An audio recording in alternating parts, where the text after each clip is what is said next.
yo tengo que hacer primero, porque esto Se está grabando la llamada. por lo general, ¿no? Las hojas de vida. ¿Cuál es el primer descarte que se hace con estos candidatos? Primero tenemos que ver si todos los candidatos cumplen con los requisitos que yo he pedido. En la sesión pasada vimos también la convocatoria, que la convocatoria era casi como un copy-paste o como un copia y pega de nuestro perfil de puesto, ¿no? Que es todo lo que nosotros queríamos hacer, ok, todo lo que nosotros pretendíamos o queríamos hacer, o lo que queríamos obtener de ese puesto de trabajo y de esa persona. Ok, ahora vamos a comparar si esa persona cumple con los requisitos. Permítanme, mientras sigo la explicación, voy a dejar de compartir y voy a volver a compartir en un momentito la pantalla. Ok, entonces, ¿qué es lo que nosotros tenemos que empezar a ver de nuestro candidato, no?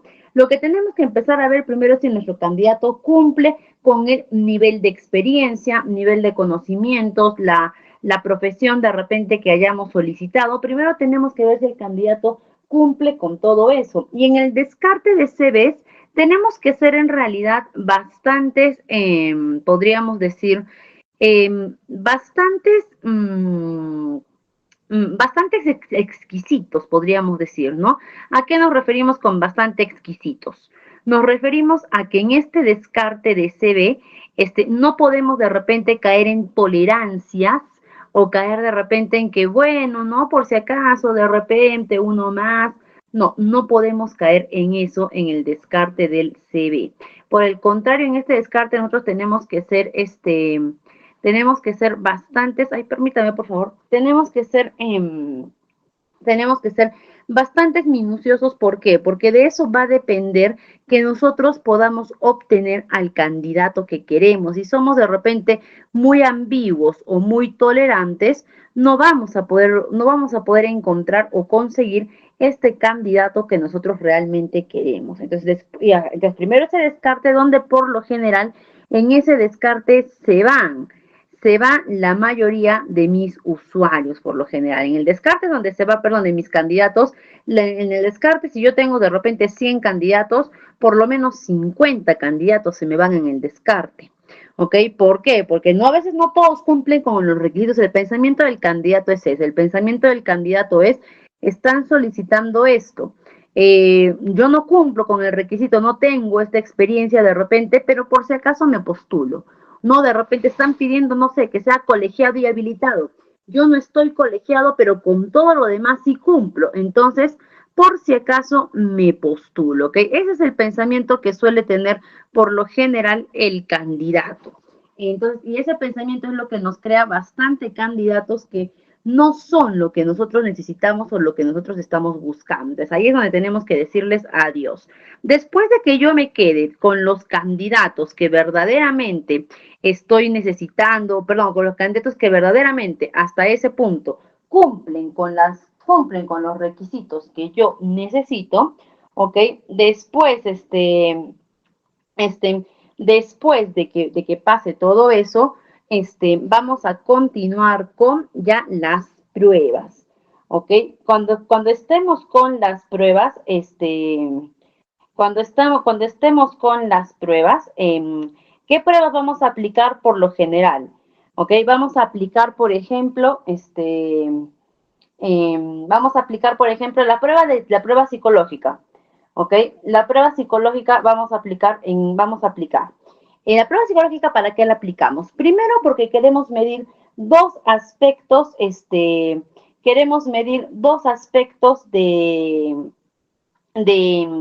mi candidato, su personalidad y sus habilidades.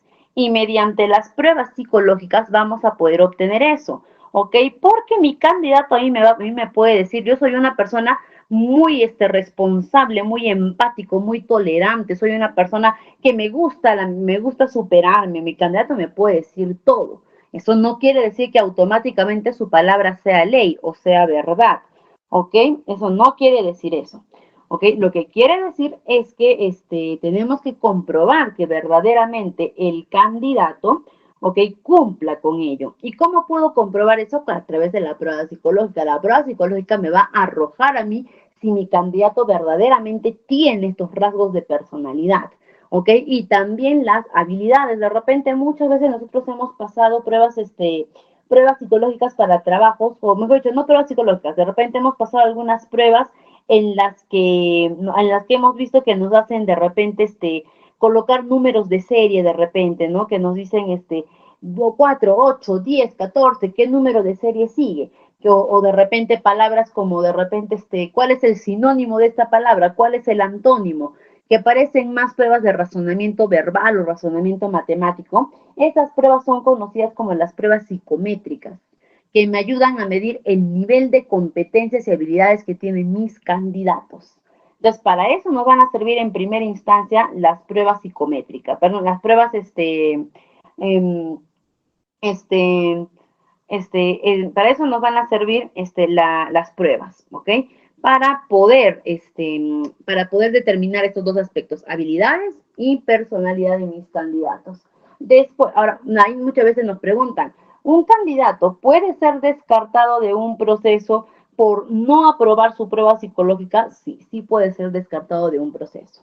¿Ok? Si es que tú no pasas, no apruebas la prueba psicológica, puede ser descartado. Y muchas también personas me dicen, pero ¿y cómo puedo solucionar eso? ¿No? Si tú no pasas una prueba psicológica, no quiere decir que no eres de repente mentalmente estable o que emocionalmente no estás bien o que tu salud emocional, tu salud psicológica está terriblemente mal. No, no quiere decir eso. Lo que quiere decir es que de repente nos tenemos que de repente tenemos que volver a replantearnos o preguntarnos si verdaderamente, ¿ok? Si verdaderamente este puesto de trabajo o esta profesión o esta ocupación que quiero ejercer es para mí. Porque recuerden, no todos hemos nacido para poder ejercer todas las profesiones que hay, todas las ocupaciones, ¿ok? Hay personas que son, que sirven mucho para trabajo de oficina interna, como personas que sirven mucho para atención al cliente. Y para ambos trabajos tienen que tener diferentes habilidades. Entonces, esas pruebas psicológicas muchas veces cuando no las pasamos es porque no hemos llegado a las habilidades suficientes para ese puesto de trabajo. De repente tenemos que trabajar un poquito más, de repente tenemos que... Profesora, Sí, dígame. una pregunta. Sí, Entonces, dígame, le escucho. entonces, primero es la prueba psicológica y después la entrevista al empleado. Mire, el orden va a ¿O depender el mucho orden? de la política que tiene la empresa. Ah, ok. Va a depender mucho. Lo recomendable es que primero se apliquen las pruebas antes de la entrevista. ¿Ok? ¿Por qué es lo recomendable? ¿Ok? Porque las pruebas, ya sean psicológicas, ya sean las pruebas de conocimientos, los resultados que yo voy a obtener tienen que ser Profesora. totalmente objetivos. Un momentito, por favor. Termino de responder eso y le escucho su preguntita. ¿Ok? Los resultados tienen que ser totalmente objetivos, lo que yo reciba en papel. ¿Ok? ¿Por qué? ¿Qué es lo que pasa? Porque si yo primero entrevisto a mi candidato, ya me voy a hacer una idea de este candidato, ¿ok? Yo ya voy a tener una idea planteada sobre cómo es este candidato. Y cuando aplique, las pruebas psicológicas, las pruebas de conocimiento, de repente no, pero por lo general va a pesar más la idea que yo me he hecho desde un inicio con este candidato, va a pesar más que lo que digan los resultados. O si es que no pesa más, no va a influir. Definitivamente va a influir el hecho de que yo ya haya tenido contacto, ya haya conocido al candidato, ya haya profundizado sobre ese candidato, va a influir en los resultados que yo voy a obtener. No significa que mi candidato va a responder de diferente forma, sino que va a influir en la interpretación, en el análisis y la importancia que yo voy a hacer de mi candidato. En cambio, si primero recibo las pruebas objetivas, tácitas, en papel, lo que han votado los resultados, me hago una primera imagen y con esa imagen voy a ir a entrevistar a mi candidato. Y ahí de mi candidato va a depender reafirmar que verdaderamente esa es la persona que yo he leído que es, o del candidato de demostrar que es más que eso, o de repente es algo totalmente diferente, pero la entrevista ya es el momento del candidato. Por eso es mejor antes las pruebas y al final la entrevista. Hay empresas que también deciden hacer pre-entrevistas. ¿Okay? O entrevistas preselección, donde hacen primero una primera entrevista rapidito, donde agarran, te preguntan datos, esto, que el otro, y ya está. Y después de tus pruebas vuelves a pasar otra entrevista Hay empresas que prefieren hacerlo así, está bien, también es aceptable. ¿Por qué? Porque en esa primera entrevista no están profundizando en conocerte, sino que están profundizando podríamos decir, en volver a afirmar cosas tuyas, ¿no? O confirmar cosas tuyas, como confírmame, tú eres tal, sí, confírmame, estudiaste esto, sí, eres profesional en esto, sí, muchas gracias, vamos a tus pruebas. Así suelen ser las entrevistas preselección, ¿ok? Todavía no profundizan en ti. Entonces, eso es lo ideal. Por ahí creo que otra coleguita tenía otra duda, quería participar. Gracias, profe. Listo, nada, de nada. Por ahí creo que alguien más quería hablar. Quisiera saber cuánto tiempo te dan las empresas para ver tu experiencia. No, no lo entiendo. O sea, ¿cuánto tiempo le piden de experiencia? O ver si me puede clarificar un poquito la pregunta. Sí, claro. Ya, ¿cuánto tiempo deben pedir de experiencia las empresas? Va a depender mucho también del puesto de trabajo, pero por lo general la experiencia que piden tiene que ir de la mano con el nivel de conocimientos o de estudios que estoy pidiendo, ¿no? Por ejemplo, por acá creo que acá creo que teníamos esto, acá está, ¿no? Por ejemplo, acá en el perfil del candidato, ¿no? Para yo poder pedir la cantidad de experiencia laboral, tiene que ir de la mano con los estudios. Por ejemplo, yo pido a una persona recién egresado del instituto de la universidad, recién egresado del instituto o de la universidad, no le puedo pedir a esa persona más de un año de experiencia. Y por ahí muchas personas pueden decir, ¿y de dónde va a sacar esta persona un año de experiencia si recién está terminando de sus prácticas preprofesionales? ¿Ok? De ahí puede sacar totalmente sus experiencias, ¿no? Una persona que de repente ya es titulado, ¿ok? Que ya sacó su título profesional, ya le puedo pedir por lo menos 2 años de experiencia. ¿Ok? 2 a 3 años de experiencia, ¿no? Si es que cuento las prácticas, hasta 3 años de experiencia le puedo pedir. ¿Por qué? Porque para que una persona pueda sacar su título profesional, tiene que hacer un proyecto de investigación o una tesis. Y para que una tesis verdaderamente sea útil para alguna entidad o algo, esa tesis tiene que tener un periodo de estudio. ¿Y cuánto es el periodo aproximado de estudio para una tesis? 1 año más o menos. ¿Ok? Entonces, por ahí yo puedo pedirle 2 a 3 años a una persona titulada. Si quiero una persona de repente con maestría, la maestría demora en estudiar 2 años y 1 año más, casi para titularte 3 años. Entonces, esa persona que tiene su título de maestría, tengo que tomar en cuenta hasta su título profesional 3 años de experiencia, más los 3 años de experiencia que de repente por ahí, bueno, ya, 2 años de título, más los 2 o 3 años de experiencia que tiene una persona mientras está realizando su maestría, no le puedo pedir a una persona con maestría menos de 5 años de experiencia. Y una persona con doctorado, que después de la maestría son otros 3 años, a una persona que yo requiera que tenga el grado de doctorado, no le puedo pedir menos de 8 años. ¿Ok? Así se deben establecer las escalas de experiencia. De acuerdo al nivel de estudios, yo tengo que pedir la experiencia laboral, ¿no? Y en el caso que de repente que este puesto de trabajo no requiera un nivel de estudio, supongamos es para atención al cliente de repente, y no requiere un nivel de estudios, ahí sí va a pesar más la experiencia. ¿Por qué? Porque como no hay nivel de estudios, ¿ok? Entonces me tengo que basar únicamente en la experiencia, ¿no? Y ahí sí puedo yo pedir de repente la cantidad de años que yo requiera, ¿no? Pero nuevamente, tampoco no voy a poder pedir para un puesto de trabajo que no requiere un nivel de estudios, tampoco no le voy a poder pedir 7, 8 años de experiencia. ¿Por qué? Porque un puesto que no requiere algún grado de estudio significa que es un puesto que no tiene complejidad. No, ¿en qué sentido que no tiene complejidad? Que de repente no hay mucho tecnicismo, no hay mucha aplicación teórica, no hay mucho conocimiento que aplicar. Por lo tanto, cualquier tarea que se vaya a desarrollar en ese puesto va a ser fácil de aprender. La experiencia, como quien dice, va a ayudar a que tengamos cancha, más no a que nos desempeñemos mejor. Es por eso que esos puestos tampoco son exquisitos con la experiencia. No te piden 10, 20 años de experiencia, no. ¿Ok? Más exquisitos son los puestos que te piden conocimiento y experiencia. ¿Ok? Entonces, ya saben ustedes, para lo mínimo que tienen que pedir las entidades, por ejemplo, a una persona egresada, no te pueden pedir menos de un año, porque supone que tú ya hiciste tus prácticas. Si tienes tu título profesional, no te pueden pedir menos de 2 a 3 años.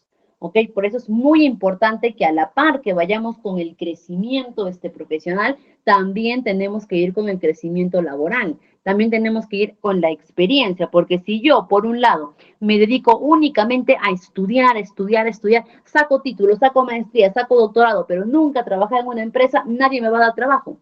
¿Ok? Eso, por ejemplo, es la sobreestimación laboral. Nadie, si yo de repente, le ha pasado a una de mis alumnas, ¿ok? Le pasó que ella terminó la carrera y creo que a las semanas de lo que terminó, ya estaba tramitando su título. Ya estaba haciendo su tesis, todo, ya estaba tramitando su título. ¿Ok? No había pasado, creo, ni 4 meses de lo que había terminado la universidad y ya tenía su título profesional. Para muchas personas eso puede ser destacable. Eso puede decir, wow, mira esta chiquita, cómo es pilas, ¿no? Cómo rápido ha sacado cómo rápido ha sacado su título, ¿no? Después esta chiquita ya aún no había llegado al año de egresada, no había llegado al año de egresada, ¿ok? Y ya a mitad de año ya empezó a estudiar la maestría. No, 2 años después esta pequeña no estaba full, estaba con la maestría, estaba con un lado, con otro lado, y después esta pequeña, listo, agarró a los 2, 3 años de haber egresado, ya era magíster. ¿Qué pasó? Que esta pequeña no podía, después de ya con su grado de magíster, no podía conseguir trabajo. ¿Por qué?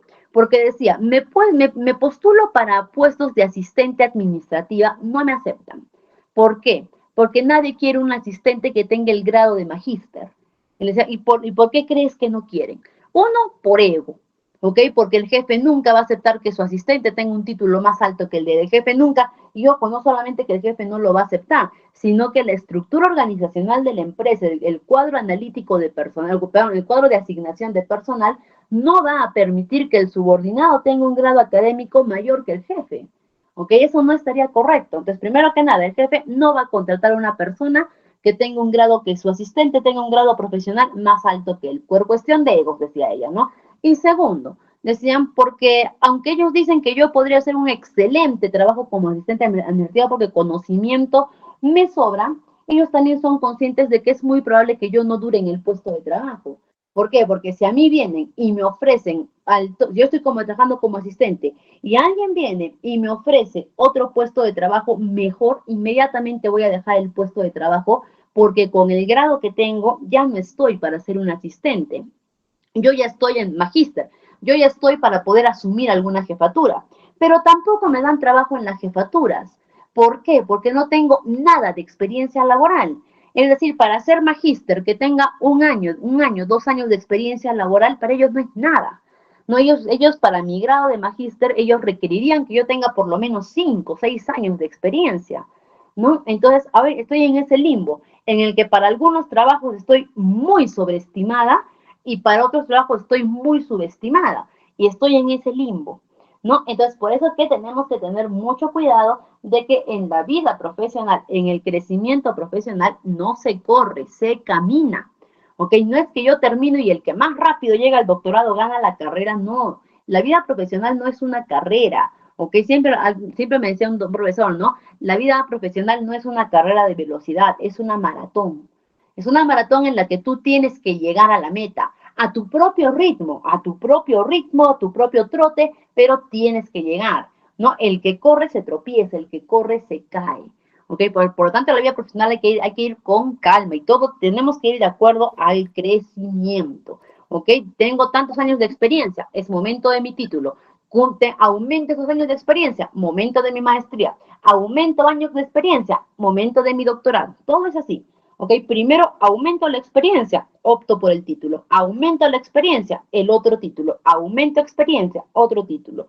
Esa es la forma ideal para poder crecer, ¿no? Y por ahí me preguntan, en cuanto a practicantes preprofesionales, ¿cuánto sería el mínimo de experiencia? Para que el practicante preprofesional ingrese a una entidad, no le vamos a pedir experiencia porque todavía es alumno, ¿ok? Pero, por ejemplo, cuando el practicante ya, pero cuando no este alumno ya egresa, ¿okay? Cuando este alumno ya egresa, sí le vamos a pedir que ya detrás de él tenga experiencia. Por ejemplo, alumnos universitarios. La SUNEDU nos dice que las carreras administrativas tienen que tener de manera obligatoria 2 semestres de prácticas en empresa, ¿ok? Y para institutos superiores, el MINEDU nos dice que los alumnos tienen que tener como mínimo 3 semestres de prácticas en la empresa, ¿ok? Es decir, estamos hablando de que incluso el alumno técnico técnico profesional sale con un poco más de experiencia que el alumno profesional, ¿no? Pero también es porque son diferentes grados de instrucción. Pero en realidad para nosotros, para poder definir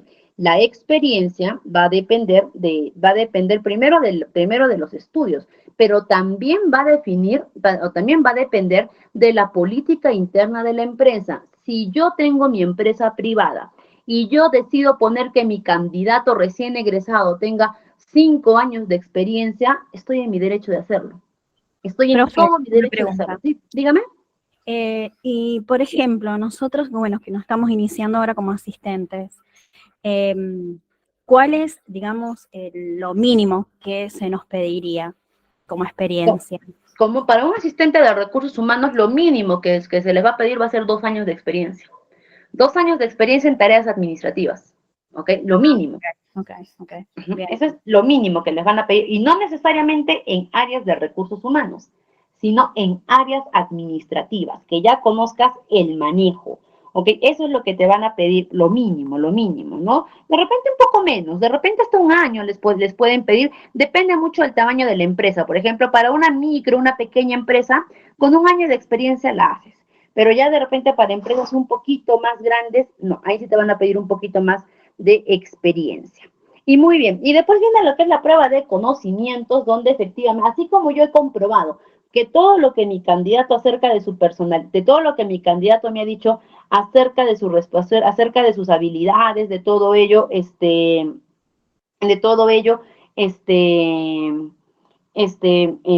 como nosotros hemos visto acerca de todo ello que sea cierto, también de las competencias, tenemos que verificar que todo lo que el candidato nos diga de sus competencias sea cierto. El candidato puede venir y me puede decir, yo domino entrevistas, legislación laboral, capacitaciones, yo domino planillas, domino todo, muy bien, demuestra que de verdad lo dominas. Como en las pruebas, literalmente son exámenes de conocimiento, exámenes donde yo le tengo que preguntar a mi candidato lo básico que debe dominar para que pueda ocupar el puesto, y después de ello ya puede venir lo que es la entrevista. Ya hemos explicado por qué la entrevista se recomienda que se haga al final, ¿ok? Y en esta parte de la entrevista, ¿qué es lo que buscamos? Lo que buscamos con nuestro candidato no va a ser tanto que este candidato se vuelva a presentar con nosotros, porque nosotros ya lo conocemos hasta ese momento, ¿no? Una pérdida de tiempo en la entrevista es decirle al candidato, a ver, dime,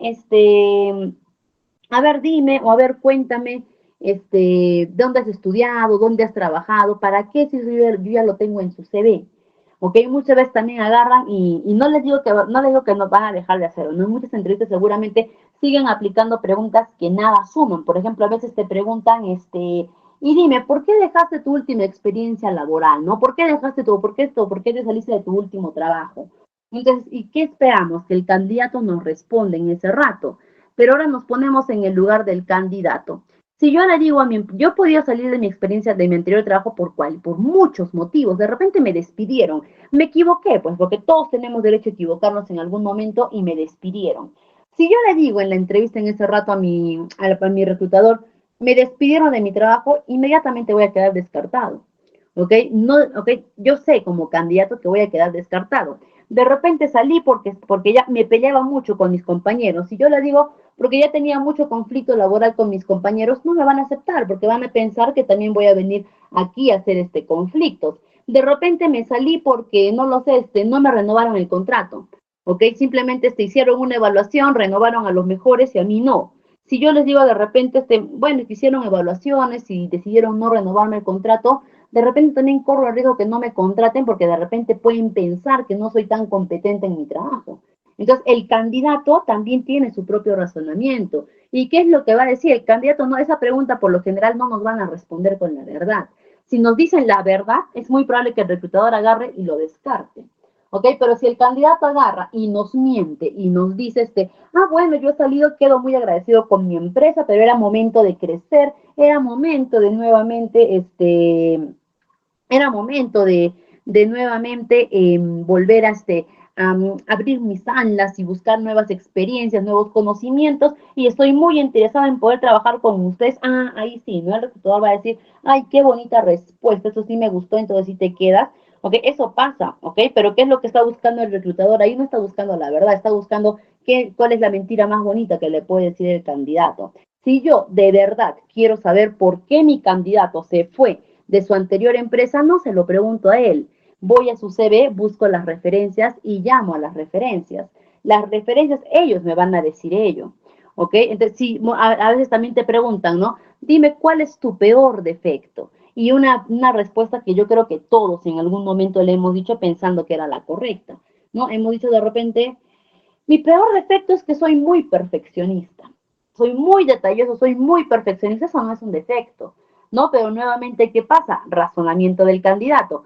Mi defecto es que soy impuntual, pero si digo que soy impuntual no me van a aceptar. Mi defecto es que soy renegón, es que soy desordenado, soy desorganizado. Mi defecto de repente es que dejo las cosas para última hora. Esos son los defectos que tenemos todos, ¿no? Pero si yo le pregunto eso a mi candidato, no puedo esperar una respuesta sincera. Yo sé que el candidato me va a mentir, ¿ok? Entonces, ¿y yo para qué quiero yo hacer una entrevista donde mutuamente vamos a estar, donde yo le voy a hacer preguntas que sé que no van a ser honestas y el candidato me va a dar respuestas que van a ser falsas? ¿Para qué? Eso ya no es entrevista, ¿no? En la entrevista lo que yo tengo que buscar es terminar de conocer a mi candidato, ¿ok? Analizar los perfiles anteriores, conocimientos, habilidades y absolver dudas que por ahí pueda tener, ¿ok? En la entrevista yo lo que tengo que hacer también es ver la actitud que tiene mi candidato. Que, por ejemplo, se dice que para contratar a alguien tiene que tener tres cosas: conocimientos, habilidades, experiencia y actitud. Conocimientos, habilidades durante las pruebas, experiencia en la evaluación de CVs y la actitud en la entrevista. Ok, me dice que en la actitud voy a poder ver la entrevista, ¿no? Entonces, y ojo, la actitud no lo es todo, porque hay una frase que dice, la actitud lo es todo, con actitud logras todo. No, la actitud no lo es todo. La actitud ayuda a que podamos lograr muchas cosas, pero no lo es todo. La actitud es un complemento a todo un conjunto. Entonces, yo tengo que ver eso en mi candidato. En la entrevista tengo que ver tengo que ver la forma de actuar, ¿no? Cómo se desenvuelve este candidato. Ok, tengo que ver eso, pero a la par también tengo que terminar de absolver dudas pendientes que pueda tener con respecto al perfil de este candidato. Hay muchos tipos de entrevista, ok, en realidad no, hay muchos modelos de entrevista, pero si hablamos de tipos de entrevista, solo tenemos tres: la entrevista estructurada, semiestructurada y abierta. Estructurada, cuando yo tengo ya una lista de preguntas y con mi candidato me voy a enfocar a hacerle esas preguntas nada más. ¿Ok? Lógicamente no va a ser un interrogatorio de primera pregunta, segunda pregunta, no, sino que siempre hay que llevarlo a menos, generar rapport, generar confianza, pero me voy a guiar en base a las preguntas que yo tengo. También tenemos la entrevista semiestructurada, que en la que voy a ir y también voy a tener mi lista de preguntas. Pero en esta entrevista semiestructurada no me voy a abocar o enfocar tanto a lo que dice mi papel, sino que también voy a fluir un poco con el candidato. ¿Ok? De repente por ahí yo tengo mis 10 preguntas de repente. En la entrevista estructurada hago mis 10 preguntas. En la entrevista estructurada de repente solamente aplico 5, 6, porque no considero que las otras sean necesarias. Como también puede que de repente, aparte de estas 10, aumente otras 5 o 6 preguntas más. ¿Ok? ¿Por qué? Porque me doy cuenta que la entrevista fluyó de tal forma que había para tener más información. ¿Ok? Entonces, yo tengo que ver cómo fluye esta entrevista. ¿Ok? Entonces, esa es la entrevista semiestructurada. Sigo teniendo mi papel, sigo teniendo mi guía, pero también dejo que la entrevista fluya. Y la entrevista abierta es una entrevista en la que ya no llevo papel, no llevo nada. Solo soy yo con el candidato improvisando e influyendo. La entrevista abierta la pueden hacer los reclutadores que tienen amplia experiencia en ese ámbito. Para hacer una entrevista abierta no es nada fácil, no es nada sencillo. ¿Ok? Solamente las personas que ya tienen amplia experiencia, que ya saben leer a su candidato, que ya saben guiar a su candidato, van a poder hacerla. ¿Ok? Los reclutadores que de repente,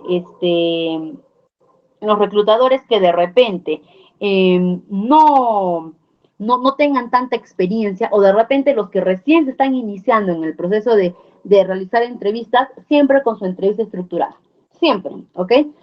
siempre con la entrevista estructurada, a basarnos en las preguntas que hacemos y poco a poco poder ir fluyendo hasta llegar a una semiestructurada y de ahí a una entrevista abierta. Y después de la entrevista, se supone que ya analizando, ¿no? De acuerdo al nivel, de acuerdo a la puntuación de examen psicológico, de examen de conocimientos y de entrevista de trabajo, yo tengo que hacer ganar a la persona que ha obtenido el puntaje más alto, en la persona que en promedio haya obtenido el puntaje más alto. Es muy importante también destacar eso, porque muchas veces, ¿cuál es el error que cometen los reclutadores? Tengo una persona que de repente me dio un muy buen examen psicológico, un muy buen examen de conocimientos, pero una mala entrevista. De inmediato lo descarto porque me hizo una mala entrevista. En cambio, tengo una persona que de repente me hizo un examen psicológico más o menos, no fue tan bueno. De repente me hizo un examen de conocimientos mediano, pero su entrevista fue excelente. Muchas veces que agarramos y decimos, me quedo con la última impresión, su entrevista te quedas, el trabajo es tuyo. Y después están llorando porque esa persona no domina, no sabe, no puede con las funciones, pero hizo una gran entrevista. Entonces, no, yo tengo que elegir al final la persona que en puntuación general gane a todos y esa persona va a ser mi ganador del concurso o lo que nosotros vamos a denominar el candidato ganador. Hasta este momento, el candidato ganador, hasta este momento, el candidato ganador ya va a tener que formalizar su relación con la empresa, ¿no? Y la transición para que el candidato ganador se convierta en trabajador va a ser el contrato de trabajo, a través de la contratación del personal. Es decir, la transición acá para que el candidato se convierta en trabajador va a ser el contrato. ¿Qué necesita un candidato ganador para convertirse en trabajador? Primero que nada, su contrato de trabajo y ser subido a la planilla. En nuestra siguiente sesión, que ya arrancamos con legislación laboral, vamos a especificar bien lo que es estar en la planilla de una empresa. Pero es importante, ¿sí, dígame? Una pregunta. Dígame. La primera era las pruebas psicológicas, el segundo las entrevistas y el tercero contratación de personal. No. Claro, acá no. La contratación de personal es otro paso adicional a la selección. ¿Ok? La selección de acá tenemos nuestro paso número 3, vamos a acercarlo. Nuestro paso número 3 empieza con, primero que nada, descarte de los CVs.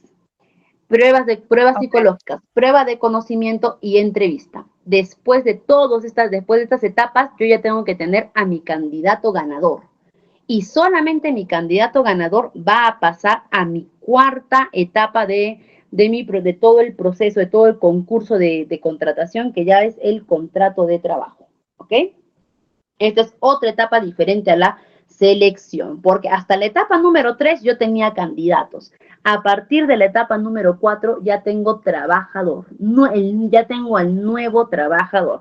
¿Ok? Para que lo puedan entender más fácil. Paso 1, paso 2 y paso 3 todavía son candidatos, son ajenos a la empresa. Paso 4, paso 5 y paso 6 ya son trabajadores, ya pertenecen a la empresa.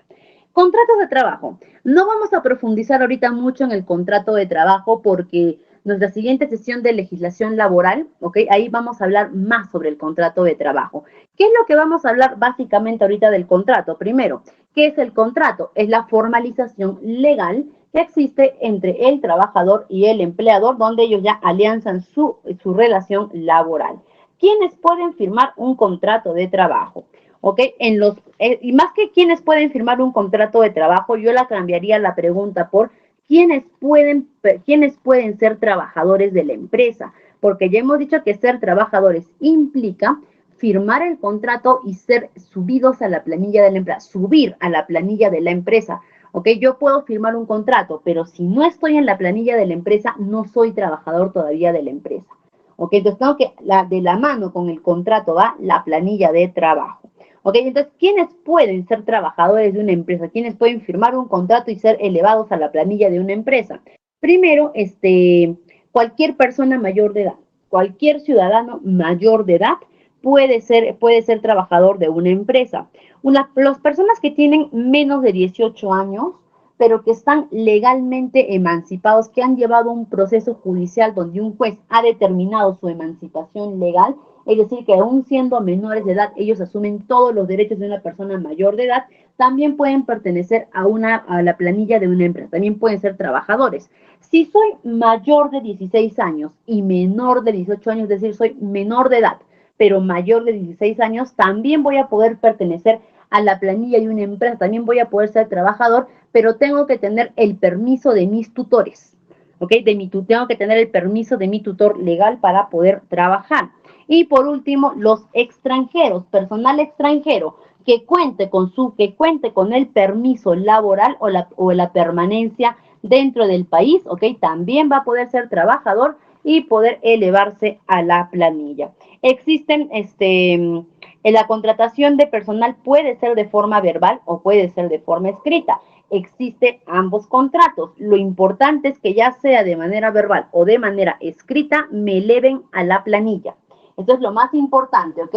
Que el contrato puede ser verbal, claro que sí, puede ser verbal, ¿ok? Pero hay que tener claro algo, que si yo tengo un contrato verbal ante alguna entidad judicial de repente por ahí, mi contrato no va a tener validez legal. ¿Por qué no va a tener validez legal? Porque un documento para que tenga validez legal tiene que existir físicamente, tiene que tener la firma, la huella de ambas partes. En el contrato verbal no hay eso. Y a veces me dicen, ¿y qué pasa si yo mientras establezco los términos de contrato con mi jefe, grabo ese momento o filmo? ¿Ok? Tampoco te va a valer, te puede valer como evidencia de que se realizó ese acuerdo, más no va a tener un valor legal. ¿Por qué? Porque no hay la firma. La firma es lo que le da la legalidad a un documento. ¿Ok? Pero también se puede hacer verbalmente, ¿no? Yo les digo particularmente, yo he trabajado en una empresa 4 años, desde el inicio, con un contrato verbal, y no he tenido ningún problema con la empresa. Han cumplido con todos mis beneficios, con todos los pagos, la liquidación correspondiente, con los montos correspondientes, no he tenido ningún problema. ¿Ok? Pero es bueno también que sepan que siempre lo más recomendable va a ser por escrito. Y las características del contrato, ¿ok? Que tiene que contener su título, identificar adecuadamente sus partes. Cuando hablamos sus partes nos referimos a la parte empleadora bien identificada con el RU, con el representante legal, y también la parte trabajadora. Permítame, perdón, colegas. La parte trabajadora o la parte también identificado con su DNI, su nombre, dirección actual, todo ello. Los términos y condiciones de contrato de trabajo, gracias Erika, ¿ok? Los términos y condiciones del contrato de trabajo, y aquí, en términos y condiciones, vamos a hablar de un tipo de contratación, podríamos decir, sí, podríamos decirle tipo de contratación que es muy beneficioso para la empresa, pero que no beneficia mucho al trabajador, que es el periodo de prueba.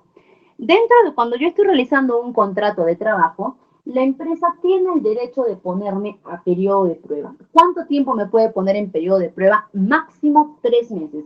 Puede ser menos, pero no puede exceder los 3 meses.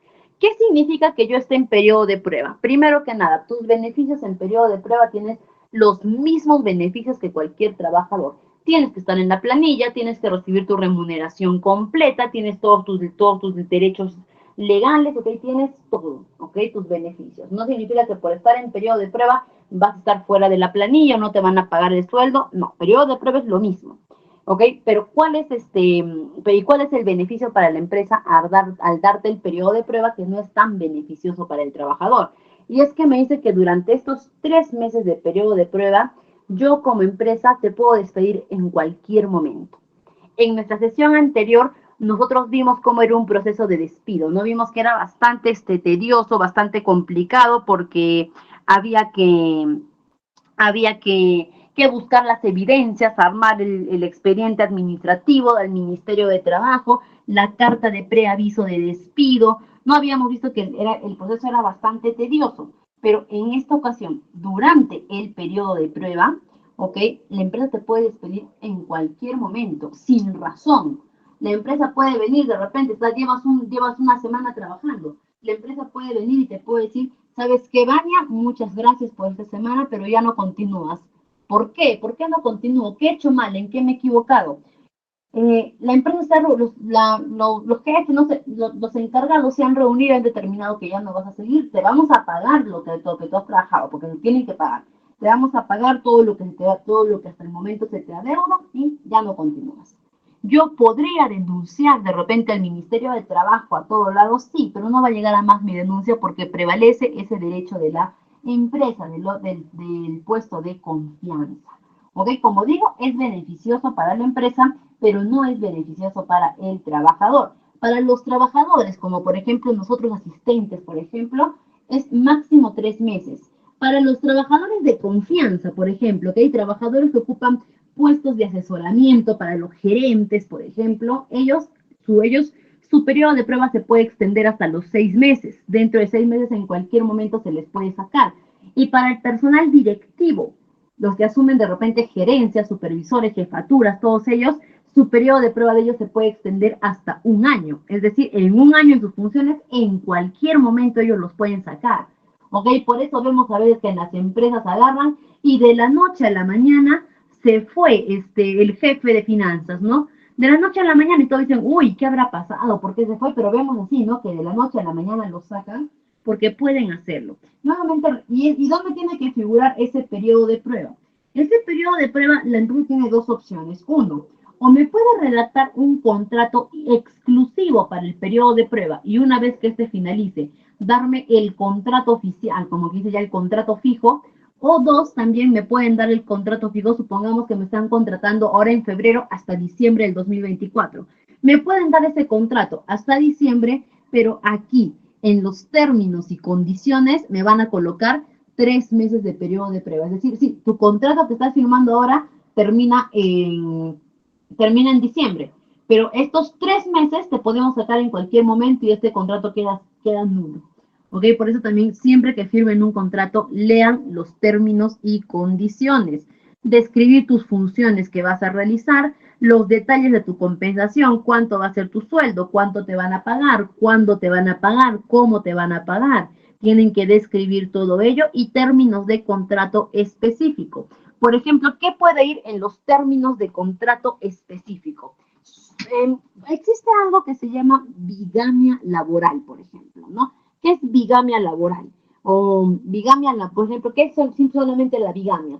¿Qué es la bigamia, no? Por lo general, cuando yo puedo estar con 2 parejas al mismo tiempo y es totalmente consentido y totalmente permitido. Eso es la bigamia, ¿no? Pero entonces, si lo mandamos a una definición de empresa organizacional, que es la bigamia laboral es cuando yo puedo pertenecer a 2 empresas al mismo tiempo. ¿Está permitido? Está permitido.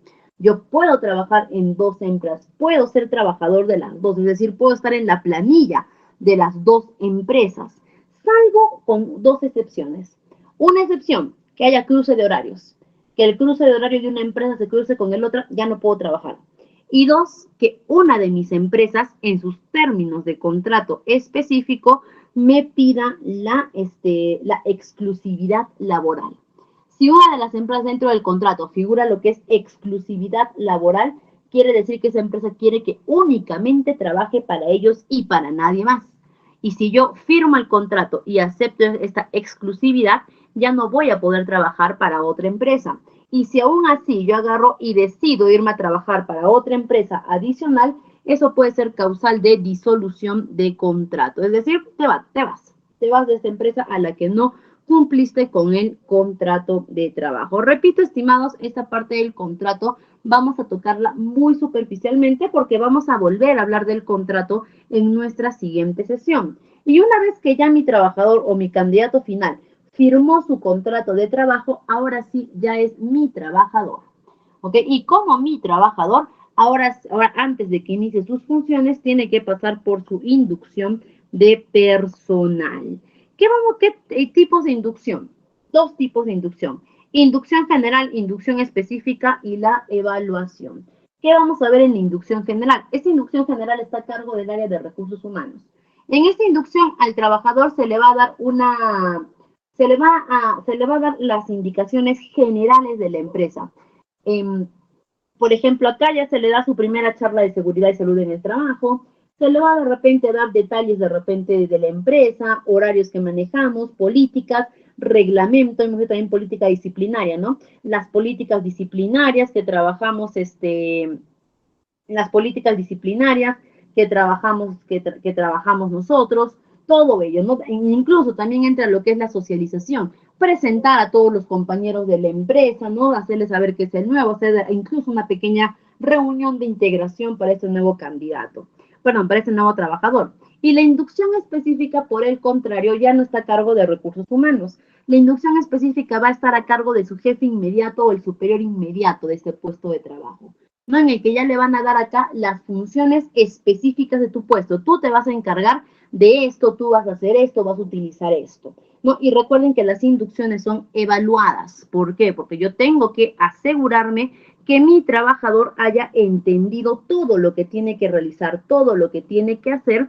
¿ok? Tengo que asegurarme que haya conocido todos sus procesos antes de que empiece a trabajar, ¿ok? Por eso estas inducciones tienen que ser evaluadas. ¿Para qué? Inicie su trabajo con mayor seguridad y también con mayor conocimiento de lo que tiene que hacer. ¿Ok? La inducción también la vamos a conocer con otros nombres, ¿no? Como el proceso de adaptación, de socialización, o también, o el más conocido como el onboarding. También vamos a conocerlas con esas palabras.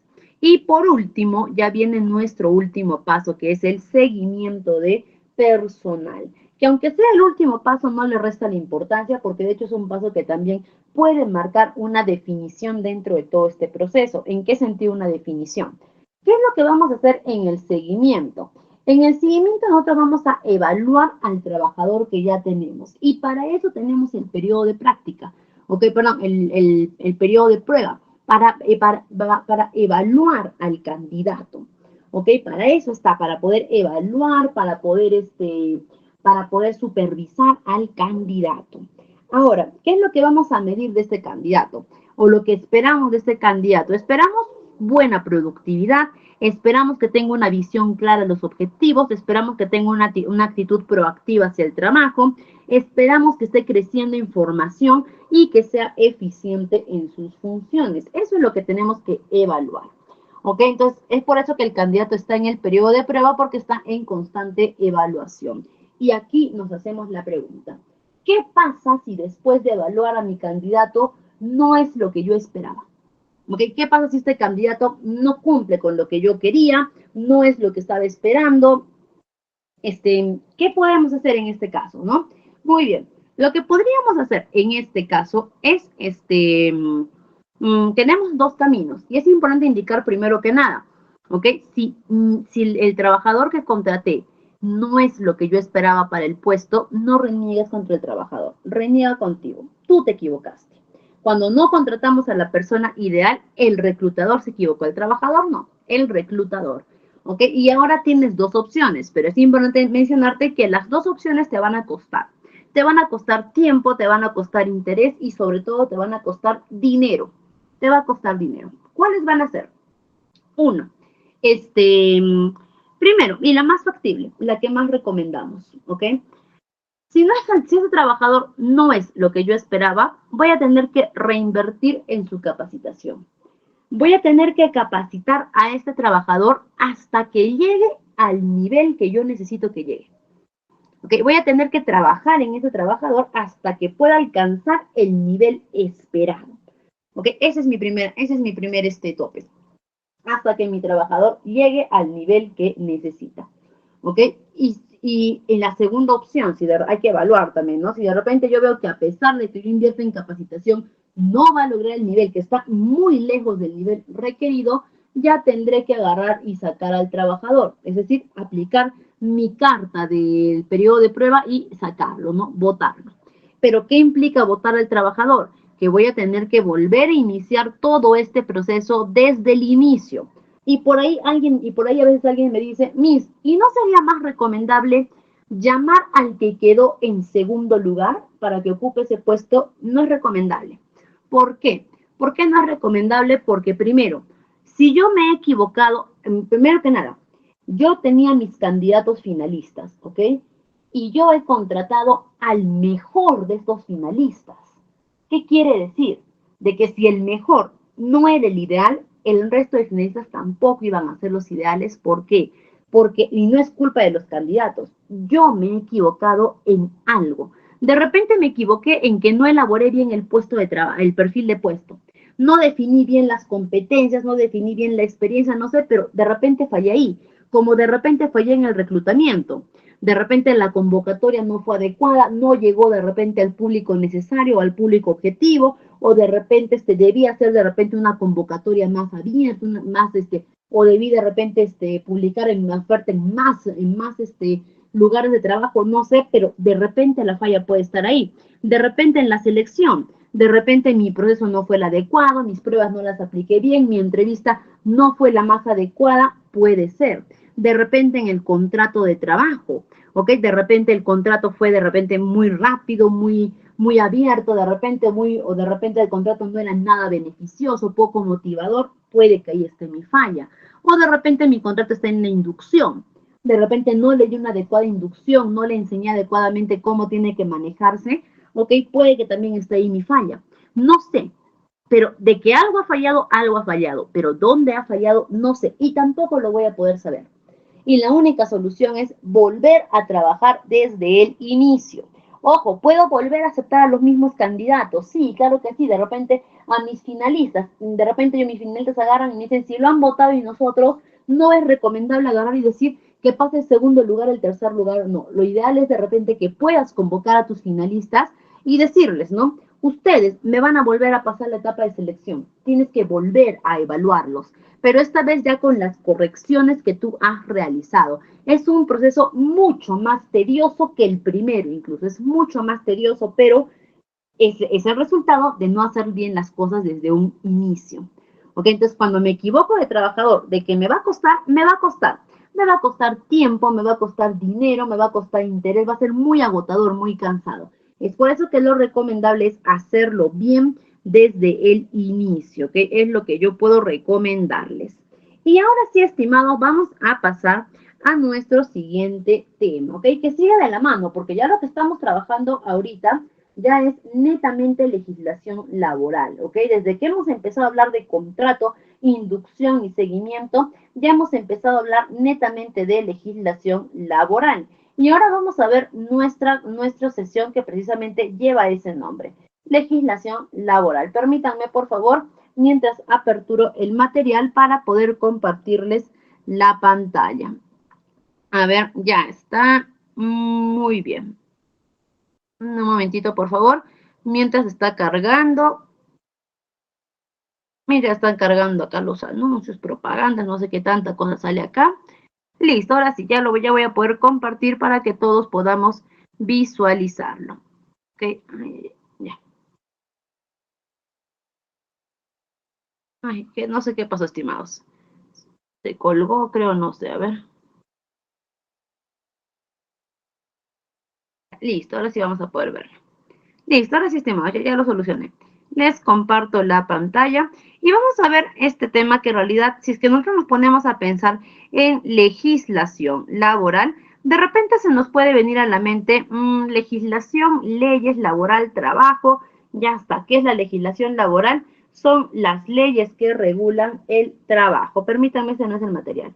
Ok, son las leyes que regulan el trabajo. Ahora, cuando hablamos de estas leyes que regulan el trabajo, ok, también nos vamos a referir inmediatamente a normativas, nos vamos a referir a decretos legislativos, nos vamos a referir a pautas, a instrucciones que son de cumplimiento obligatorio. Pero acá, ahorita les comparto el material, por favor, ahorita les comparto. ¿Ok? Pero acá también vamos a hacer nosotros un destaque, podríamos decir. ¿Cuál va a ser el destaque que nosotros vamos a realizar? Que todo lo que vamos a ver nosotros en este curso, que todo lo que vamos a ver acá, es en base a cómo debería ser, ¿ok? En base a cómo debería ser o cómo deberíamos de trabajarlo o cómo deberíamos de tratarlo.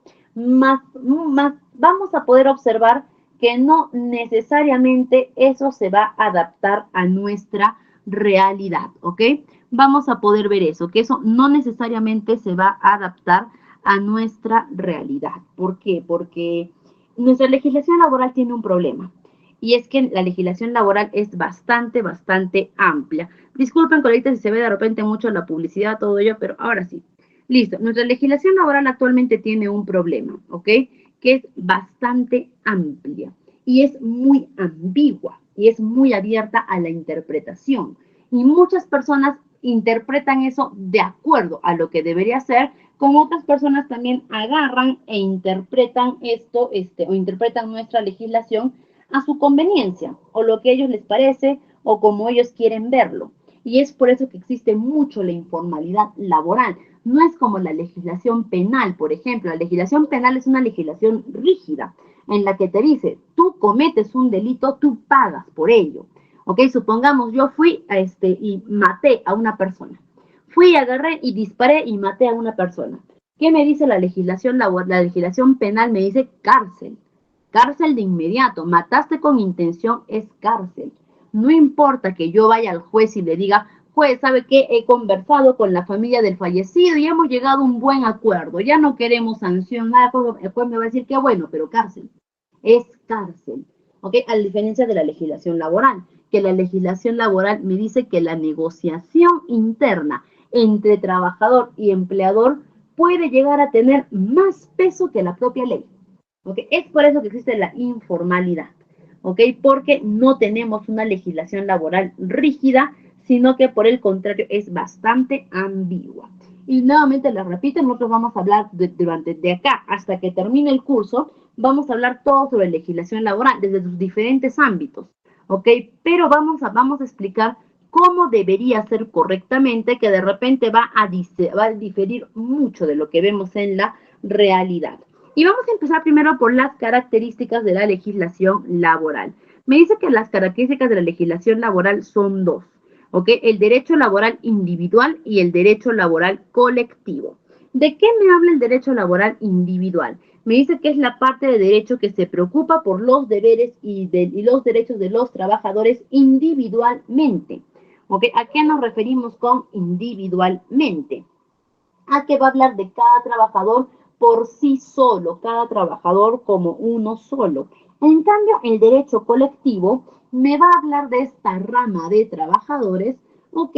Pero me va a hablar de esta rama de personas que se juntan para poder defender sus derechos de manera colectiva. Yo les pregunto, estimados, ¿cómo se llaman o cómo se denominan este grupo de personas que se reúnen y para en conjunto poder defender sus derechos laborales? ¿Qué nombre reciben? Vamos, yo sé que ustedes saben. Exacto, los sindicatos de trabajo. Vamos un poquito acerca de los sindicatos. Ojo, cuando digo sindicatos de trabajo, no quiero decir que únicamente los sindicatos son exclusivos para los centros de trabajo. ¿Ok? Existen varios tipos de sindicato. Porque ¿qué es un sindicato? Nos dice que es una organización o asociación integrada por personas que pueden estar ejerciendo el mismo oficio, profesión o actividad, o que estén trabajando dentro del mismo lugar, que se reúnen para la defensa de sus derechos. Por ejemplo, yo soy abogada, supongamos. ¿Ok? Supongamos que yo soy abogada y digo, voy a crear el Sindicato Nacional de Abogados del Perú. ¿Ok? Donde todas las personas que estén en el Perú y sean abogados se pueden unir. No importa que tú seas de repente persona extranjera, si eres abogado te puedes unir. No importa que tú seas de repente, trabajes para el sector público, te puedes unir. Trabajas para el sector privado, te puedes unir. Trabajas de manera independiente, te puedes unir. No estás ejerciendo, no, te puedes unir porque eres abogado. ¿Ok? ¿Qué quiere decir? Que lo único que tienen que tener en común es que sean abogados. Eso, por ejemplo, se llama sindicato de gremio o de profesión. Tenemos los sindicatos por actividad también. De repente yo soy, yo soy atención al cliente. ¿Ok? Yo soy atención al cliente y digo, voy a crear el Sindicato Nacional de Atención al Cliente, donde todas las personas que trabajan en la atención al cliente pueden ingresar. ¿Ok? Tú de repente, tú trabajas en el sector privado, atención al público, te puedes unir. Sector público, atención al público, te puedes unir. Tú de repente eres médico, sí, pero trabajas en atención al cliente, sí, te puedes unir. Eres administrador, trabajas en atención al cliente, te puedes unir. Tú de repente no tienes profesiones, no, pero trabajas de atención al cliente, sí, te puedes unir. Porque más allá de tu profesión, o el lugar donde trabajes, lo que me importa es la actividad que haces. Y si eres atención al cliente, te puedes unir. Eso se llama sindicato por actividades. Y también tenemos el sindicato que es de nuestro interés, que es el sindicato de trabajo. ¿Ok? Que dice que las personas que laboran dentro del mismo trabajo pueden formar sus sindicatos de trabajo. ¿Y cuál es la función principal de un sindicato? Muy sencillo: proteger y defender los derechos de los trabajadores y representar a sus compañeros ante cualquier entidad. ¿Okay? El sindicato es un ente de defensa y representación. Representa a los sindicatos ante diferentes temas, representa a los trabajadores ante diferentes temas, ante cualquier entidad. Ojo, el sindicato no es únicamente con el empleador, es ante cualquier entidad, como también defiende sus derechos también ante cualquier entidad. No todo el sindicato no ha nacido para hacer la vida imposible al empleador. ¿Ok? El sindicato ha sido creado como una protección para los trabajadores. Acá tenemos un grafiquito que nos dibuja muy bien, ¿no? La igualdad que genera un sindicato en una empresa. Normalmente en la empresa el jefe estaría parado en su silla y muy por encima del trabajador. Pero el trabajador, como quien dice, para estar de igual a igual con el jefe, él no se puede parar sobre una jefatura, él no se puede parar sobre una gerencia, él no se puede parar como dueño de la empresa, porque no lo es. Pero ¿qué es lo que lo eleva para estar de igual a igual? En este caso dice, ¿no? Su pacto colectivo de trabajo, pero en este caso es su sindicato. ¿Ok? Que el sindicato logra este convenio colectivo. ¿Ok? Ahora, ¿cuáles son los requisitos para que yo pueda formar un sindicato de trabajo dentro de mi empresa? Muy bien, son muy sencillos los requisitos. Ok, primero, nos dice que para que yo pueda formar un sindicato de trabajo dentro de mi empresa, en el Perú por lo menos uno. Mi empresa tiene que tener más de 20 trabajadores. Por lo tanto, las microempresas no pueden tener sindicatos de trabajo. ¿Por qué? Porque la microempresa tiene el tope de que puede tener máximo 10 trabajadores. Por lo tanto, la microempresa se descarta acá. La microempresa ya no va a poder tener un sindicato, pero mi empresa tiene que tener más de 20 trabajadores en la planilla, ojo, en la planilla, para que pueda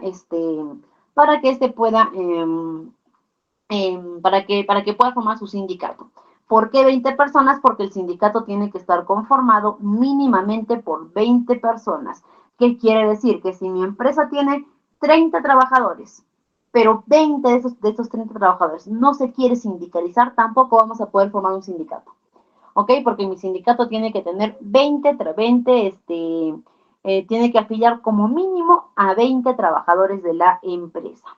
Asimismo, pasos para que estos trabajadores formen su sindicato. Primero que nada, no necesitan autorización del empleador, ¿ok? Ustedes están en total libertad de poder crear un sindicato sin la autorización del empleador. ¿Qué es lo que vamos a hacer? Primero vamos a convocar a una asamblea. ¿Qué es una asamblea? Es una reunión donde van todos los trabajadores, ¿ok? Donde se les pide a los trabajadores que de manera obligatoria vayan todos. ¿Y qué vamos a hacer en esta asamblea? En esta asamblea vamos primero a elaborar un estatuto. ¿Qué es un estatuto? Un estatuto va a ser el estatuto va a ser como un reglamento interno del sindicato. ¿Ok? Como un reglamento interno del sindicato, donde ellos van a trabajar, donde ellos van a establecer de repente normativas de ingreso. Por ejemplo, ahí también van a establecer el monto de la cuota sindical, porque cuando alguien se sindicaliza tiene que pagar una cuota mensual al sindicato. Eso ya el sindicato determina cuánto. He visto que a veces pueden cobrar desde 10 soles, 5 soles, como también en estos sindicatos de 100, 150 soles, ¿no? Ya depende eso. También, entonces, todo ya es un reglamento. Y después el sindicato va a escoger una junta directiva. Esta junta directiva van a ser los representantes del sindicato, ¿ok? O se le conoce también como los dirigentes del sindicato, se les conoce. ¿Ok? Mínimamente, ¿qué tiene que tener esta junta directiva? Mínimamente un presidente, un tesorero, un secretario y un vocal. mínimamente, ¿ok? Este, ahora,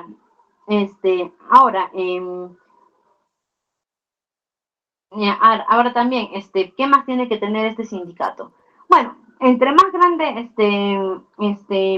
mientras más grande sea el sindicato, más puede, mientras más grande sea el sindicato, más puede ampliar todavía. Profe, ¿Ya? una Ahora, consulta. ¿qué más vamos a tocar en este sindicato? También vamos a hablar un poquito sobre, también tenemos que presentar la planilla de los trabajadores afiliados, es decir, todos los trabajadores que estén dispuestos a afiliarse tienen que firmar su compromiso de afiliación.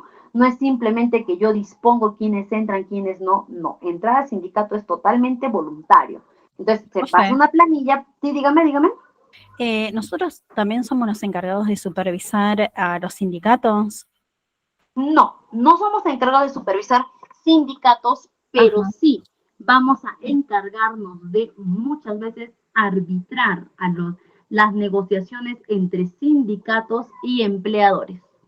¿Ok? Ah, Entonces, ok. por eso sí vamos a tener contacto con sindicatos, pero no vamos a estar dentro del sindicato, básicamente, sino que vamos a hacer la parte externa de la negociación con el sindicato. ¿Ok? Si es que hay sindicato en la empresa, ¿no? Porque si no hay, tampoco Claro, no digamos entra. que vamos a hacer como un tipo puente. Exacto, somos el puente. Ok. Somos el puente entre la gerencia, entre la parte empleadora y el sindicato. Tenemos que ser el puente, sí o sí, tenemos que ser el puente. No, ahora, este sindicato también, una vez que tengamos la planilla, vamos a ir al Ministerio de Trabajo. ¿Y qué vamos a presentar en el Ministerio de Trabajo? Primero, primero el acta de la asamblea, donde todos han aprobado que se cree el sindicato. Después, el estatuto del sindicato, nuestro reglamento interno. Junto con ello, la planilla, es decir, los nombres de los integrantes de los dirigentes que han sido escogidos. ¿Ok? Y estos dirigentes no son vitalicios, no se quedan toda la vida en el sindicato, ¿ok? Estos dirigentes van a tener un puesto, después tienen que renovar por elecciones. ¿Cuánto tiempo van a durar? Lo que el estatuto decide. Por lo general son de 2 a 3 años. ¿Ok? Entonces ya después presentamos eso y la planilla de trabajadores. El Ministerio de Trabajo va a recibir eso y en cuestión de horas, porque ese trámite es rapidísimo, nos va a dar podríamos decir, nuestro certificado legal de que ya nuestro sindicato esté inscrito. Y desde ese momento empieza a funcionar nuestro sindicato. Y acá nos preguntamos, ¿qué pasa si en la empresa laboran menos de 20 trabajadores? ¿Ya no podemos tener sindicatos? No, no pueden tener sindicatos. ¿Nos quedamos sin representantes? No necesariamente. Puedes obtener un representante. ¿A través de qué? ¿Ok? Puedes obtener puedes entender un representante a través de dos compañeros que los mismos trabajadores van a elegir como sus delegados de trabajo. ¿Ok? Estos delegados solamente van a poder representar a todos los trabajadores ante dos entidades, ante su propio empleador y ante el Ministerio de Trabajo, nadie más. El sindicato puede representar a los trabajadores ante quien sea, ¿ok? Ante cualquier entidad, cualquier persona, cualquier empresa, el sindicato puede representar ante todos. Pero pero el sindicato no va a poder, pero los trabajadores, los delegados no van a poder representar ante cualquier entidad, ¿no? Y antes de ver cómo es un proceso de negociación colectiva, vamos a ver primero la afiliación de los trabajadores. ¿Ok? ¿Cuál va a ser la afiliación de los trabajadores? ¿Cuáles son los requisitos para que un trabajador se pueda afiliar a un sindicato? Uno, ser trabajador de la empresa en la planilla, es decir, tienes que estar en la planilla de la empresa. No puedes formar parte del personal de dirección o desempeñar cargo de confianza del empleador, salvo que el sindicato lo permita. Por ejemplo, el jefe de recursos humanos no puede formar parte del sindicato. ¿Por qué? Porque por lo general jefes de recursos humanos, de contabilidad, de logística, no todas las jefaturas, todos ellos por lo general son considerados personal de dirección. Y el personal de dirección se considera del equipo de la parte empleadora. ¿Por qué? Porque ellos tienen que servir de asesoramiento para la parte empleadora ante cualquier negociación que pueda surgir. ¿ok? Por lo tanto, en este caso, ¿no? El jefe de recursos humanos no puede afiliarse al sindicato, pero el asistente de recursos humanos sí puede. ¿Por qué? Porque no está ejerciendo cargo de confianza ni cargo de directivo, entonces él sí puede, ¿ok? Esa, por ejemplo, es una diferencia. También, si yo pertenezco, y ojo, y si no quiero, perdón, si yo pertenezco a un sindicato, ya no puedo pertenecer al otro. Por ejemplo, hay varias empresas que tienen varios sindicatos, que no solo tienen un sindicato. Entre las empresas más grandes son, ¿ok? Se van creando más sindicatos. Hay empresas que pueden llegar a tener 2, 3 sindicatos, ¿ok? Si yo ya pertenezco al sindicato A, ya no puedo pertenecer al sindicato B. O pertenezco al A o al sindicato B o a ninguno. Si no, tampoco no hay ninguna obligación de sindicalizarme. O a ninguno, si no quiero pertenecer, no hay ningún problema. Pero lo que no voy a poder hacer es pertenecer a 2 sindicatos o 3 sindicatos al mismo tiempo. ¿Ok? Profe, Y vamos entonces, ¿perdón? profe, entonces podemos ser como una opción como el puente o podemos pertenecer a algunos de los sindicatos. No, el asistente puede pertenecer al sindicato tranquilamente. Eso no quiere decir que durante el puente no va a ejercer sus funciones. Tiene que ejercer sus funciones normal, ¿ok? Pero puede pertenecer también al sindicato, ¿ok? Bien. Pero en sus funciones, él sigue trabajando en sus funciones. Y ahora, Ok. vamos a explicar en qué momento interviene recursos humanos con el sindicato.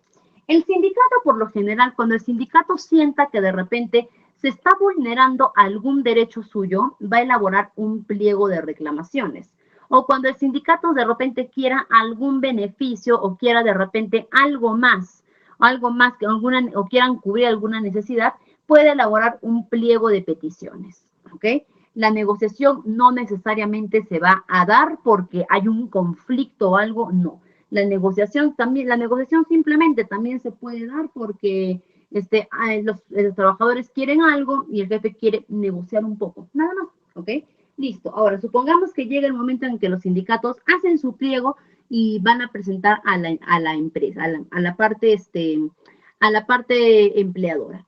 Una vez que el sindicato recibe este pliego de reclamos, este pliego ya sea de peticiones o de reclamos, el gerente en este caso va a solicitar una reunión con todos los gerentes de su área. ¿Para qué? Y en especial con el de recursos humanos. Ahí es donde interviene el área de recursos humanos. ¿Para qué? Para que le den orientación sobre esto. ¿Y por qué decimos que interviene principalmente el área de recursos humanos? Porque este es el área encargada de ver los derechos de los trabajadores. ¿Okay? Este es el área encargada de ver el cumplimiento de deberes y derechos. Por eso es que por eso que el recursos humanos es esencial en estas reuniones de coordinación, ¿no? ¿Cuál va a ser nuestra función en cuanto a los sindicatos? Nuestra función de repente no va a ser tanto hablar con los sindicatos. Nuestra función va a ser más hablar del sindicato a la parte empleadora, donde tendremos que decir, de repente supongamos que el sindicato está pidiendo que se les aumente a todos el sueldo. Muy bien, aquí Recursos Humanos agarra y puede intervenir y puede decir, a ver, jefe, le explico. ¿Es un derecho laboral que ellos tienen? No, no tienen derecho al aumento. ¿Puede beneficiar? Sí, puede beneficiar a la productividad, más eficiencia, más ganancia, ok, sí puede haber un incremento. Yo recomiendo que se haga, yo recomiendo que no se haga, ok, por eso el Recursos Humanos interviene como un asesor directo sobre los derechos y deberes que tienen los trabajadores sindicalizados, ok. Y cuando esto llega a la negociación es la mesa, ok, donde todos se sientan. La mesa donde todos se sientan, están los dirigentes del sindicato de un lado de la mesa y del otro lado de la mesa está el team empresa, se puede decir, el equipo empresa, el equipo empleador. ¿Y quiénes pertenecen al equipo empleador? Todos los jefes o gerentes o cargos de confianza o directivos. Ellos, aunque también son trabajadores de la empresa, en la negociación ellos van a pertenecer al equipo empleador, ¿no? Y ahí empieza la negociación, donde la tarea de recursos humanos va a ser una balanza de equilibrio. Ser una balanza de equilibrio entre hacer que se respeten los derechos de los trabajadores sin perjudicar los intereses de la empresa. Por eso decimos que hacemos como un tipo arbitraje, ¿no? Donde nosotros tenemos que a nuestro empleador o a nuestro jefe encargar de que no cometa actos que vayan en contra de los intereses de los trabajadores. Y con los sindicatos, o con los trabajadores, también nosotros tenemos que tener el arbitraje de decir que no cometan actos o que no hagan solicitudes que vayan en contra de los intereses de la empresa. Ahí es donde intervenimos nosotros. Tenemos que mantener el equilibrio entre el respeto de los derechos de los trabajadores sin descuidar o afectar los intereses de la empresa. Y en estos momentos de la negociación el clima puede llegar a ser muy caótico, ¿ok? Puede rápidamente pasar una conversación a una discusión y muchas veces en los sindicatos no se llegan a acuerdos, ¿ok? Después de esta negociación no se llegan a acuerdos. ¿Qué es lo que podemos hacer en ese caso? Supongamos que negociamos y no llegamos al acuerdo, podemos acudir al arbitraje. ¿Quién es el arbitraje? Es una entidad externa totalmente objetiva. Por ejemplo, el Ministerio de Trabajo ofrece arbitrajes, abogados laboralistas, jueces de paz, ellos pueden hacer de arbitrajes, de árbitros, ¿no? Donde ellos vienen y ponen los puntos sobre la mesa, donde el arbitraje no va a agarrar y te va a decir, a ver, dime tú, listo, a ver, conciliemos, no. El arbitraje va a agarrar y va a decir, manifieste, hable el sindicato, esto, listo, hable trabajador, esto, listo. El arbitraje va a agarrar y va a establecer soluciones, ¿ok? Soluciones justas. No van a agarrar y muchas personas dicen, el arbitraje es punto medio, ¿ok? ¿Cuál es el punto medio? Por ejemplo, los trabajadores quieren que se les aumente 200 soles, el empleador no les quiere aumentar nada, y el arbitraje va a decir, ni para ti ni para él, 100 soles, ¿ya está bien? No, el arbitraje no va a establecer puntos medios. El arbitraje va a escuchar ambos puntos de vista y va a decidir por el punto de vista que es correcto, por el punto de vista que está en su ley. Eso es lo que va a hacer el arbitraje. Va a venir, como quien dice, a poner los puntos sobre las sillas, a dejar las cosas claras. Entonces el arbitraje escucha a ambos, agarra y elabora su lista de soluciones. Estas son las listas de soluciones. ¿En base a qué? En base a los dos, en base a la legislación laboral, en base a lo que es justo, en base a la equidad y en base de repente a tendencias administrativas. Esos son. ¿Aceptan o no aceptan mis soluciones? Si ellos aceptan las soluciones, perfecto. Se crea lo que se conoce como se me fue el nombre, ¿ok? Pero es algo también, es el laudo. Se crea lo que es el laudo sindical, que es un acuerdo de ambas partes que aceptan este arbitraje, y después de ello ya se elabora el convenio colectivo, lo que vimos acá hace un momento, ¿ok? Lo que vimos, que el convenio o el pacto colectivo, ¿no? Y si de repente los trabajadores durante la negociación llegan a un acuerdo, ya no es necesario acudir al arbitraje, porque si hay acuerdo, listo, pasamos de frente al convenio colectivo. ¿Y qué es este convenio colectivo? Este convenio es un acuerdo legal entre ambas partes y que tiene que ser respetado obligatoriamente, porque es un acuerdo legal, ¿ok? Entre ambas partes, y ambas tienen que respetar. ¿Cuánto dura cuánto dura un convenio colectivo? Ahorita no me acuerdo bien, pero si no me equivoco, creo que dura 2 años. ¿Ok? Creo que dura 2 años. No, 3 años, perdón. ¿Ok? Creo que el convenio colectivo dura 3 años. Es decir, de los acuerdos que hemos llegado, ambas partes lo vamos a respetar por 3 años. No vamos a cambiar, no vamos a modificar, no vamos a decir lo pensé bien y no. Incluso, si es que alguna de las partes de repente quiere cambiar algo del convenio colectivo, tiene que hacer todo un proceso judicial para poder cambiarlo. ¿Ok? Entonces, el pacto, por eso se dice que el pacto colectivo tiene poder. El convenio colectivo tiene poder y sobre este convenio es que se sostienen los trabajadores. Entonces, recursos humanos, ¿cómo intervenimos ahí nuevamente? Somos la parte que orienta al empleador a que respete a los trabajadores y orientamos a los trabajadores a que respete al empleador. Es decir, somos el punto medio, somos el equilibrio y durante las negociaciones intervenimos, sí intervenimos, ¿ok? Pero ¿en quién interviene? Directamente va a intervenir el jefe de recursos humanos. Él. El asistente va a intervenir muchas veces, sí. ¿Por qué? Porque el jefe tiene que ir con su asistente, ¿no? Muchas veces.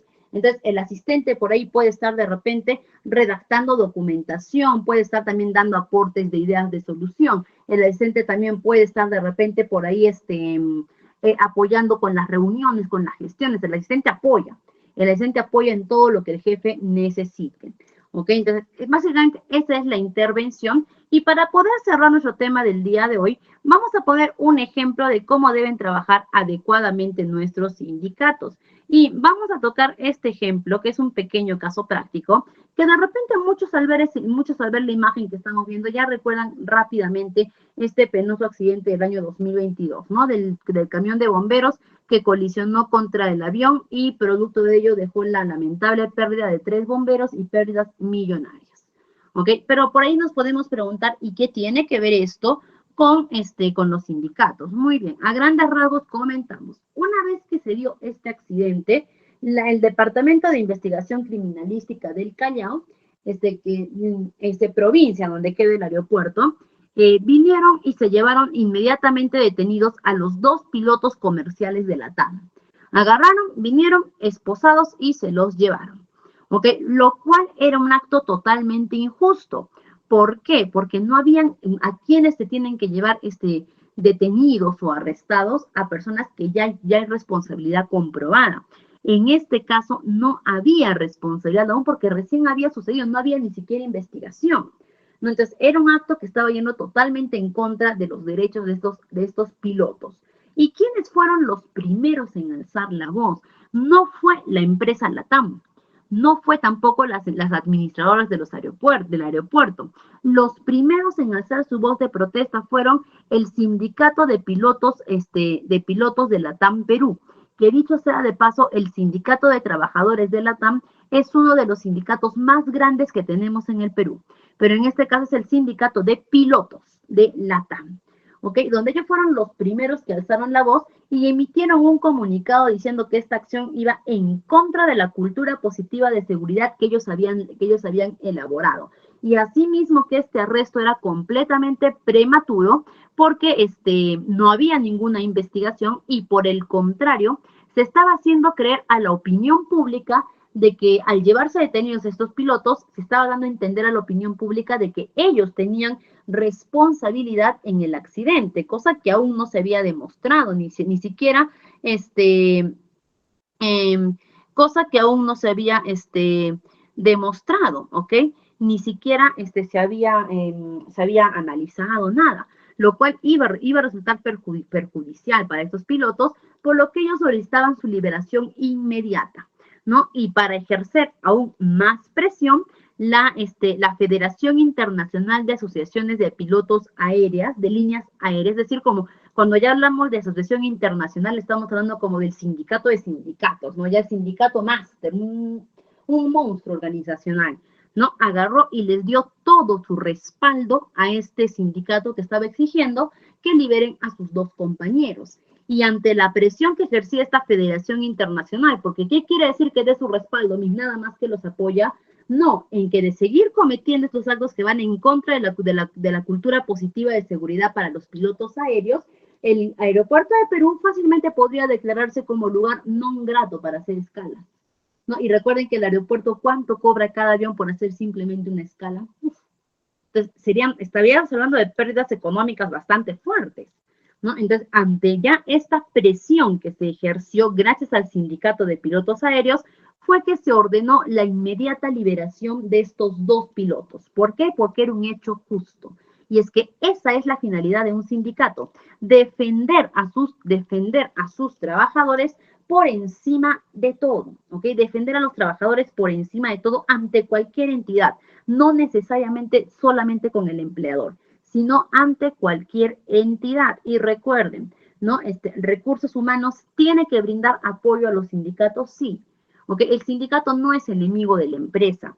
El sindicato simplemente es una protección que los trabajadores se crean. Y no solamente ante la empleadora, la protección no solamente ante lo que el empleador les puede hacer, sino también ante cualquier otra entidad, otra persona ajena a la empresa, como en este caso, ¿no? La de Pincli de Callao. Nada tiene que ver con la TAM, pero ellos atentaron contra sus derechos, el sindicato los defendió.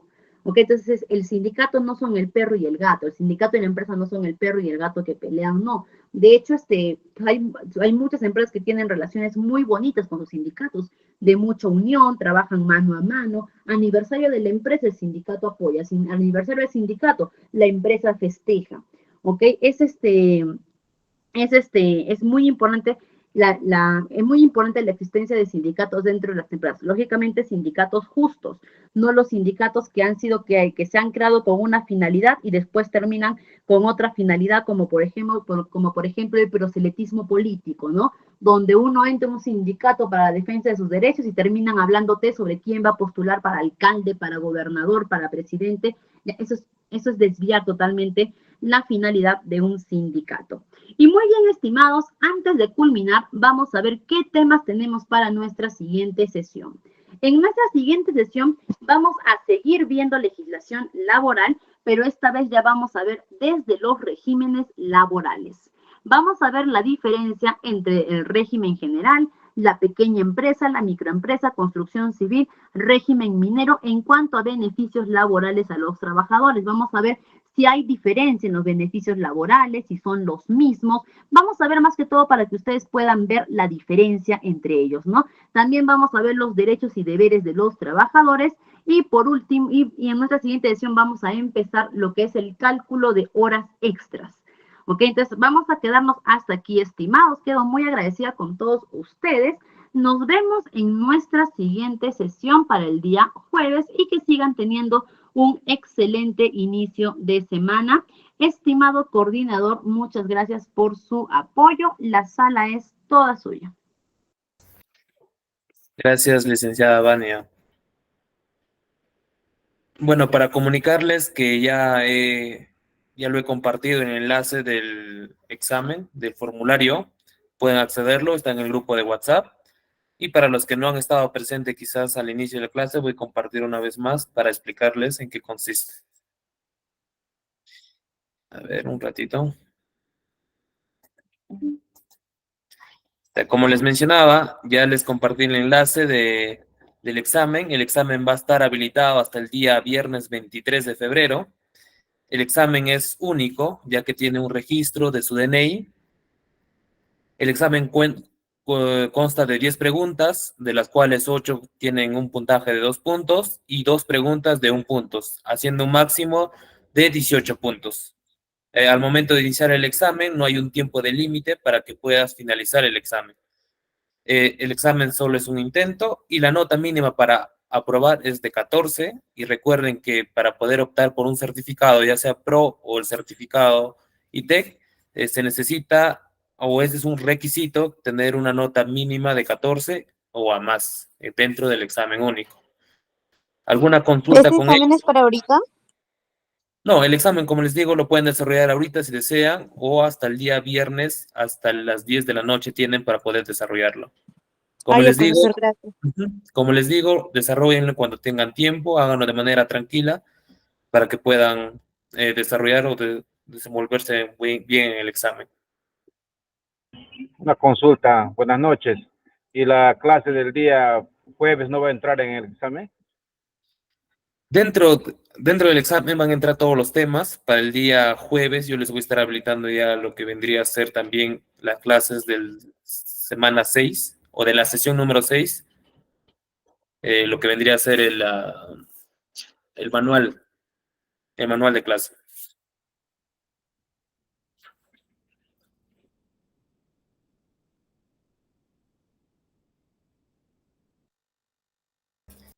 Sí, Erika. Erika Marina está levantando la mano. ¿Tendrá una consulta?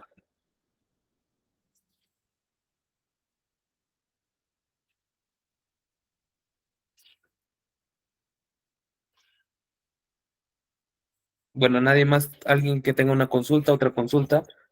Ahí dentro del formulario también está mi número para que me puedan contactar si tienen alguna dificultad dentro del examen y para poder ayudarles.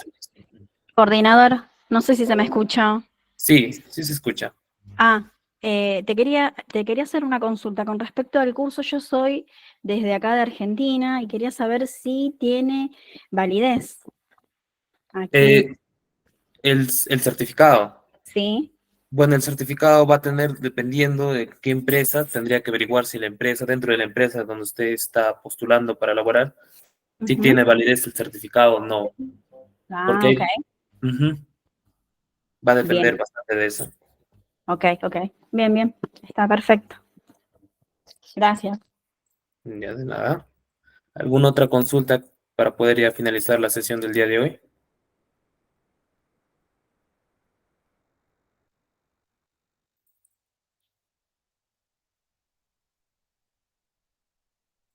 Creo que ya no hay ninguna consulta. Como les digo, recordarles que tienen hasta el día 23, el viernes 23, para poder realizar el examen. Y si tienen alguna otra consulta, me lo pueden hacer por el interno, por el grupo de WhatsApp. Y nada, buenas noches con cada uno de ustedes y espero volverles a ver en la siguiente clase. Buenas Gracias. noches, profesor. Gracias. Buenas noches. Buenas noches. Buenas noches.